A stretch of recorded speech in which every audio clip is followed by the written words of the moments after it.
Terus tawakal sendiri itu kayak gimana sih? Ya, tawakal itu sendiri kayak gimana sih? Ya, kata tawakala, ya tawakkalu, masdarnya adalah tawakul, yang kita terjemahkan menjadi tawakal. Tapi Arabnya itu at-tawakkulu, tawakul. Ini perkataan Syekh Muhammad Ratib An-Nabulsi. Ya, beliau mengatakan at-tawakkul huwa an ta'khudhal asbab wa ka'annaha kullu syai'. Tsumma ta'tamidu 'ala Allah wa ka'annaha laysat bisyai'. Tawakal itu hendaklah kamu mengambil sebab-sebab seakan-akan sebab-sebab itu adalah segala-galanya. Tsumma ta'tamidu 'ala Allah. Kemudian kamu hanya bersandar kepada Allah wa ka'annaha laysat bisyai'. Dan kalau sudah bersandar kepada Allah maka semua sebab itu seakan-akan bukan apa-apa. Karena tadi Allah Subhanahu wa taala tidak mau. Kalau kita sudah bertawakal kepada Allah, tawakal kita masih kepada yang lain. Makanya bahkan sebab-sebab yang sudah kita usahakan, kalau kita sudah menyerahkan urusan kita kepada Allah, lupakan semua sebab itu. Ya, makanya dikatakan summa ta'tamidu 'ala Allah wa ka'annaha laysat bisyai'. Makanya nanti ada dua kata yang hampir mirip. Ada at-tawakkul. Ada at-tawakkul. Ya, satunya wazannya tafa'ala ya tafa'alu tafa'ul. Satunya tafa'ala ya tafa'alu tafa'ul.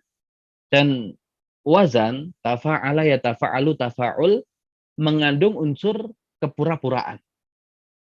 Ya, kata tajahala ya tajahalu tajahul. Pura-pura nggak tahu. Ya, pura-pura nggak tahu. Ya, maka tawakul itu adalah seseorang yang pura-pura tawakal. Kok bisa dikatakan pura-pura tawakal? Namanya tawakul, wazan tafa'ul, berarti ada unsur sangat, ada unsur usaha. Maka seseorang kalau belum usaha, dan usahanya belum sangat, dan kemudian menyerahkan urusan kepada Allah, maka itu bukan tawakul, tapi itu tawakul. Ya, makanya Allah Subhanahu wa taala bagi hamba yang bersifat khusus, Allah tidak langsung kemudian menjadi wakil bagi hamba tersebut.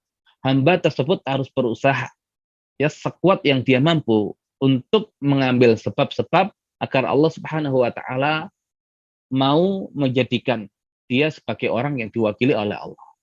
Tapi kalau kemudian dia tidak pernah berusaha menghadirkan sebab-sebab itu, maka itu bukan tawakul tapi tawakul. Jadi Allah itu tidak mau kalau kemudian sejak awal kita langsung menyandarkan urusan kita kepada Allah. Itu sebuah kemalasan. Allah minta dulu kita berusaha sekuat tenaga kita. Kalau sudah sampai di batas akhir kemampuan kita, nah di situ kita menyadari kita ini adalah seorang yang lemah. Tidak mungkin bisa mengerjakan itu dengan sendirinya, maka di sini kemudian hadir perasaan butuh kepada Allah Subhanahu wa taala yang maha kuat, yang maha kuasa, yang akhirnya dengan itu kita menyerahkan urusan kita kepada Allah Subhanahu wa taala, maka di situ Allah Subhanahu wa taala akan menjadi wakil bagi kita. Karena kita sudah berusaha maksimal. Kita sudah bertawakul, ya, tapi tidak bertawakul. Nah, ini yang kemudian harus kita pahami. Dan kalau kemudian kita sudah bertawakal kepada Allah Subhanahu wa taala, yang lagi-lagi tema tawakal ini di surat At-Thalaq Allah sering kaitkan dengan tema ketakwaan. Ya, tema ketakwaan. Ya, wa may yattaqillaha yaj'al lahu makhraja wa yarzuqhu min haitsu la yahtasib. Kemudian Allah melanjutkan wa may yatawakkal 'alallahi fahuwa hasbuh. Ya, siapa yang bertawakal kepada Allah Subhanahu wa taala, maka Allah Subhanahu wa taala yang akan mencukupi semua urusannya. Ya, jadi ini keajaiban, ya keajaiban tawakal. Ya, asal kemudian kita sudah tawakal kepada Allah Subhanahu wa taala, sudah serahkan urusan itu kepada Allah. Ya, serahkan urusan itu kepada Allah.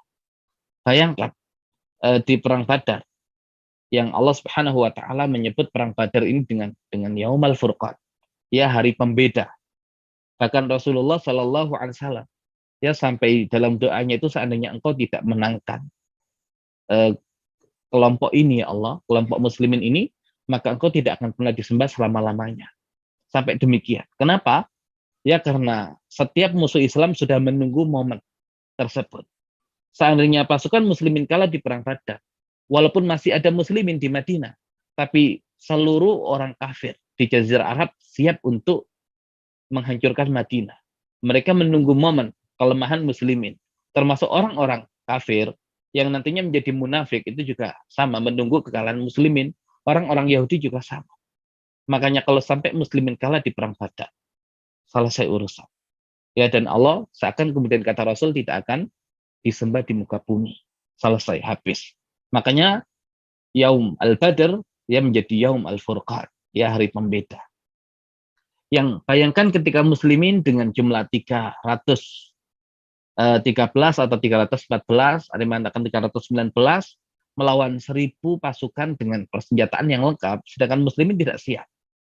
Nah, justru kemudian dengan ketidaksiapan muslimin, maka di situ muslimin menyadari kelemahannya.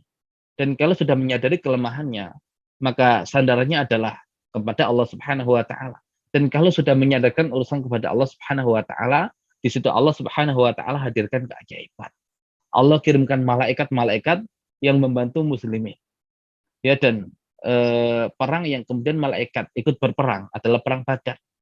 Ya, sampai kemudian seorang muslim melihat ketika ada orang kafir yang lari, yang melarikan diri. Dia belum menyabetkan pedangnya, kepalanya sudah terlepas. Kenapa? Ya karena yang menebas kepala dia adalah malaikat. Ya, jadi Allah Subhanahu wa taala hadirkan hal-hal yang luar biasa ya dengan tawakal kepada Allah Subhanahu wa taala tersebut.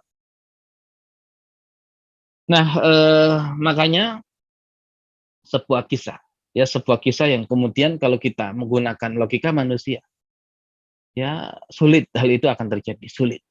Tapi kalau kemudian sudah bertawakal kepada Allah, ya dan Allah itu maha kuasa. Dan Allah itu ingin kebaikan bagi orang yang bertawakal kepada Allah. Dan Allah tidak akan mengecewakan orang yang bertawakal kepada Allah. Maka di situ Allah Subhanahu wa taala hadirkan keajaiban-keajaiban.